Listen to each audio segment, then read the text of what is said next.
adaptasi pembelajaran mendalam atau learning pada pendidikan anak usia dini. Pembelajaran mendalam ini saudara bukan sebuah kurikulum, tetapi hanya dan refleksi yang sebenarnya sama dengan yang kemarin kita kerjakan. Tapi yang ini itu lebih menekankan pada di semua pembelajaran itu harus memasukkan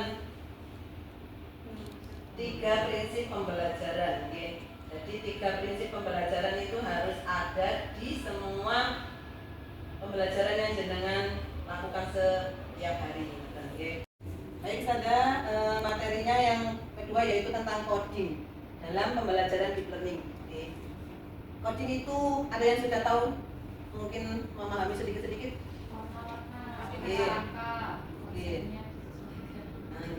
Ternyata memang coding ini tidak seperti yang saya bayangkan. Saya kira itu hanya yang ada di dalam komputer-komputer saja. Ternyata coding itu ada 2 macam.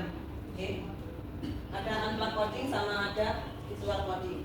Nah, unplug coding. Jadi kalau yang visual coding ini belum, kalau untuk anak-anak PAUD. Jadi yang unplug coding. Jadi seperti teman-teman itu mengelompokkan warna, mengurutkan ukuran seperti itu.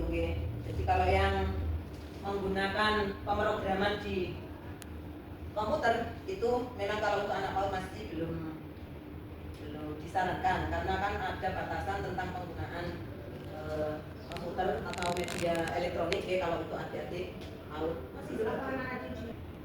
Nah, contoh kayak seperti ini sudah tidak disarankan, meskipun ini betul coding kan menurutkan pola setelah ini apa. Tetapi yang di dalam pembelajaran mendalam kan digabungkan dengan pembelajaran mendalam itu harus anaknya langsung mempraktekkannya. Jadi berhubungan dengan anaknya langsung. Misalnya dengan itu warna, ya pakai warna, kebetulan itu langsung anaknya warna, atau mungkin ke warna apa diteteskan ke kertas atau apa seperti itu dengan pola yang diminta seperti itu. Dan harus ada instruksinya, Ustazah. Kalau coding untuk adik PAUD ini harus ada instruksi. Apakah anak itu sudah bisa memahami instruksi yang kita berikan atau belum, itu sangat penting. Jadi instruksinya harus jelas. Seperti kalau dengan mau. Nah, yang ketiga menggunakan gaya. Jadi kalau mulai 1, 2, 3.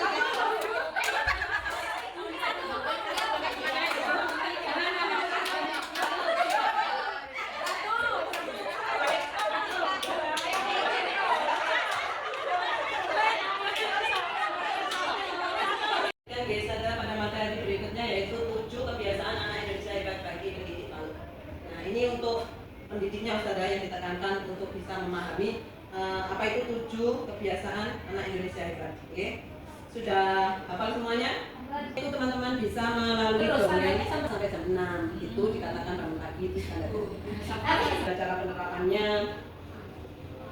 Mari semangat pun pagi. Nah, seperti itu Ustazah.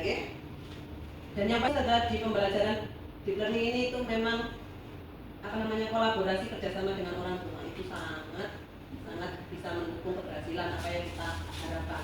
Kalau hanya full dari sekolahan memang tidak bisa maksimal seperti itu. Jadi dalam pemantauan untuk 7 kebiasaan tadi kita bisa menggunakan jurnal 7 kebiasaan. Nah, ini ada bulan-bulannya, ada dari Februari, Maret, April sampai itu. Jadi ini sudah selama 1 tahun. Nah, ini bisa dinaikkan saja. Seperti ini saja. Jadi nanti anak-anak tinggal mewarnai. Misalkan dia itu diwarnai hijau, kemudian diwarnai itu. Mungkin itu lebih menarik dan bisa maksimal untuk diisi gitu loh saudara. Ketika kita membagikannya hanya di jenderal-jenderal itu kan kayak yang kurang menarik. Nah, kalau dibawa pulang takutnya terus di rumah tidak diisi seperti itu. Nah, jadi seperti ini juga bisa menarik untuk anak-anak dan orang tuanya juga biar mau mengisi.